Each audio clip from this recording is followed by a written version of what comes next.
আমাদের যে 52তম গ্রীষ্মকালীন ক্রীড়া প্রতিযোগিতা অনুষ্ঠিত হলো, সেখানে আমরা পরপর 3টা ম্যাচ জয়লাভ করে সেমিফাইনালে উন্নীত হই।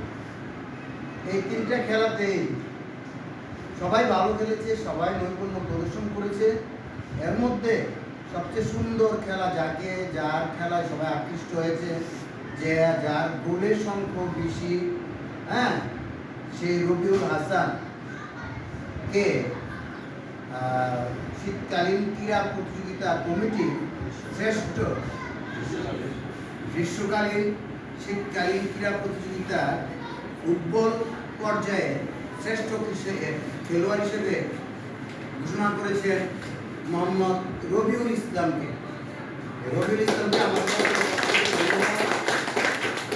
এবারে রবিউল ইসলাম বিষয়ে কিছু বলবেন আমাদের আরিফ স্যার। ধন্যবাদ। শিক্ষক, অন্যতম গ্রীষ্মকালীন ফুটবল প্রতিযোগিতা 2025 আয়োজিত প্রতিযোগিতায় আন্দারগঞ্জ উচ্চ বিদ্যালয়ে অংশগ্রহণ করেছিল, তোমরা সবাই জানো, তাই না? আমরা সেমিফাইনাল পর্যন্ত পৌঁছাতে পারি এবং সেমিফাইনালে আমরা শুটআউটে দ্বিতীয় পর্যায়ে আমরা পরাজিত হলেও আমাদের খেলোয়াড়রা দারুণ ফুটবল প্রদর্শন করেন। তার মধ্যে সবচেয়ে ভালো, যাকে আমি আর্জেন্টিনার মেসি খ্যাত নাম দিয়েছিলাম ভালোবাসে, তাই না? তো আসলে হয়তোবা উপজেলা পর্যায়ে যারা ছিল তাদেরও চোখে লাগছে, ছোট মানুষ ছিল, তো সব মিলে তার ফুটবল দক্ষতাও ভালো লাগে। সব মিলে সবাই তাকে উদীয়মান খেলোয়াড় হিসাবে উপজেলা পর্যায়ে খেলোয়াড় হিসাবে মনোনীত করেছে। তো আমরা আজকে যে পুরস্কারটা পেয়েছে, সেই পুরস্কারটা তার হাতে তুলে দিবেন আমাদের বিদ্যালয়ের সম্মানিত প্রধান শিক্ষক।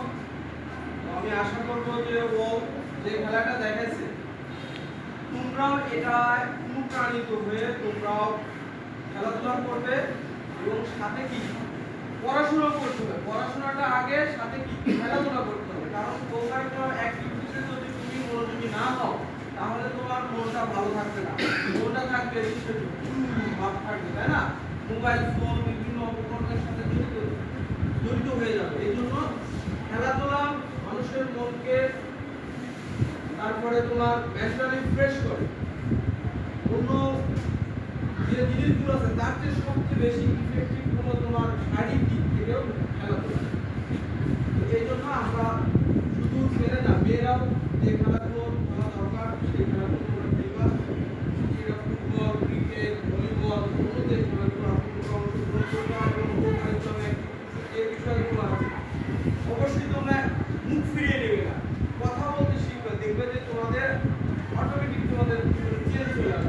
এবং ও যে কাজটা করছে, ওকে যদি ভালোভাবে পরিচালনা করা যায়, আমার মনে হয় একটা ভালো খেলা হবে। ভবিষ্যতেও আমাদের জন্য অনেক ভালো খেলা অভিজ্ঞতা আমাদের সম্মান করে যাবে। ধন্যবাদ।